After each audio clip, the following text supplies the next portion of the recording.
ईद उल ज़ुहा होगी, दूसरी छोटी ईद हो गई, इसी तरह ईद होती है। इसी तरह दुनिया में एक बहुत बड़ी कम्युनिटी है जिसे काफिर करार देते हैं, चाहे वो क्रिश्चियन है, चाहे यहूदी है, कोई भी है, उनकी साल बदलने के बाद ईद होती है। न्यू हैप्पी न्यू ईयर होता है, नया साल होता है। वो कहते हैं माना है इस चमन को हम सहरे गुलशन न कर सके या रसूलुल्लाह, कांटे तो कुछ चुन लिए गुजरे थे जिधर से हम।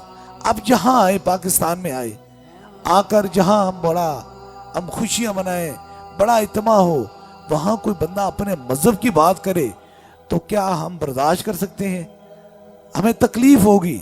लेकिन जमाने में उसूल अजीब था। जब हैप्पी न्यू ईयर हुआ, नया साल चढ़ता है, आज तकरीबन 5 से 6 साल हो चुके हैं, हर उस रात को जब लोग अपनी खुशियां, दुनियादारी की खुशियां में मसरूफ होते हैं, मगन होते हैं, लेकिन ये हुजूर का करम है, मेरे रब की मेहरबानी है, मेरे मुर्शिद हुजूर गौसे पाक का ये मुझ पे करम है कि वहाँ भी उनके मुल्क में उनकी खुशियां नहीं बल्कि खुशियां ताजदार खत्म नबूवत की मनाई जाती हैं।